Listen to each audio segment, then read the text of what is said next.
नमस्कार, मी पंजाब डक. आज आहे 22 जून 2026 आणि मी आहे करंजे घाटामध्ये. म्हणजे इथून अहिल्यानगर जिल्ह्यामध्ये करंजे घाटामध्ये. आणि या ठिकाणाहून खास करून अहिल्यानगरच्या ह्या करंजे घाटातल्या शेतकऱ्याला एक अंदाज देणार आहे. कारण की त्यांचे फोन आले की आमच्या भागामध्ये पुण्याकडे पाऊस सुरू झाला, आमच्याकडे अद्याप आला नाही.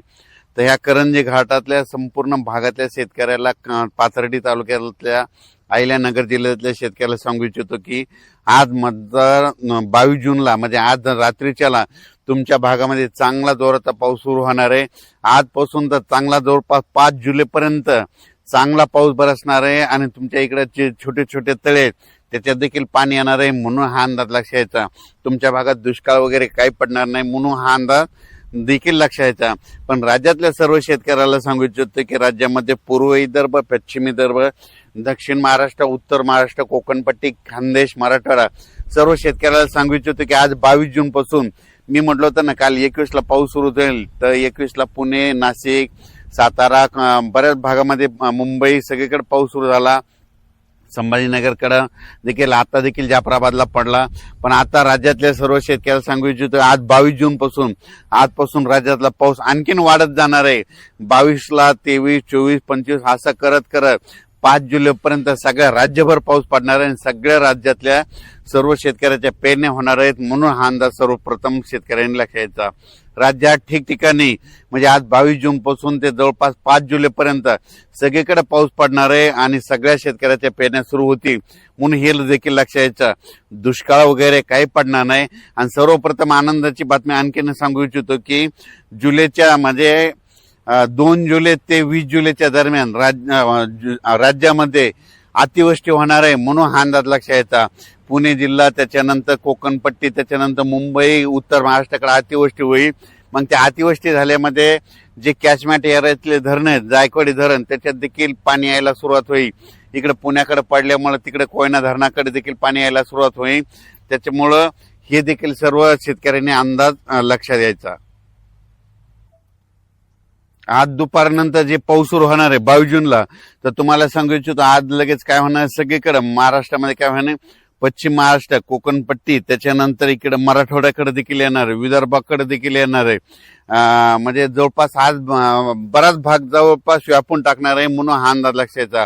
आजच्या पेक्षा आणखीन उद्या 23 तारखेला आणखीन 23 जूनला आणखीन बऱ्याच भागामध्ये व्यापून टाकणार आहे. 24 ला 25 असं करत करत सगळीकडे वाटणार आहे. म्हणजे सांगायचं झालं तर विदर्भामध्ये सांगायचं झालं तर वर्धा, नागपूर, भंडारा, गोंदिया, चंद्रपूर, यवतमाळ, वाशिम, अकोला, बुलढाणा, अमरावती ह्या परिसरात देखील म्हणजे आजपासून पावसाला वाढायला सुरुवात होणार आहे, म्हणून हा अंदाज लक्षात यायचा.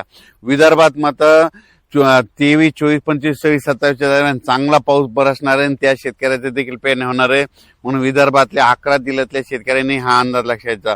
मराठवाड्यात देखील आज बऱ्याच भागामध्ये म्हणजे परभणी जिल्हा, लातूर जिल्हा, बीड जिल्हा, धाराशिव जिल्हा, जालना जिल्हा, संभाजीनगर आज देखील बऱ्याच भागामध्ये पाऊस दाखल होईल. पण उद्याच्याला आणखीन ह्या 5-7 दिवसामध्ये मात्र सगळीकडे दाखल होऊन मराठवाड्यातल्या देखील शेतकऱ्याच्या पेरण्या सुरू होतील, म्हणून हा अंदाज सर्व शेतकऱ्यांनी लक्षात द्यायचा. त्याच्यानंतर सातारा जिल्हा, सांगली जिल्हा, सोलापूर, कोल्हापूर तिकडे तर कालच पाऊस सुरू झाला, पण तिकडे आज देखील बराच भाग कव्हर होणार आहे. आणखीन 10 दिवसामध्ये तिकडेच देखील सगळीकडे पाऊस पडेल आणि त्या भागातील देखील शेतकऱ्याच्या पेरण्या लागू होतील, म्हणून हे लक्षात यायचं. उत्तर महाराष्ट्राकडे नंदुरबार जिल्हा, धुळे जिल्हा, जळगाव जिल्हा, नाशिक जिल्हा, त्याच्यानंतर अहिल्यानगर ह्या परिसरातल्या शेतकऱ्याला सांगू इच्छितो की तुमच्या देखील आज म्हणजे 22 पासून ते 5 जुलैपर्यंत तुमच्याकडे सगळीकडे पाऊस पडणार आहे. सगळ्या शेतकऱ्याच्या पेरण्या लागतील, म्हणून हा अंदाज लक्षात यायचा.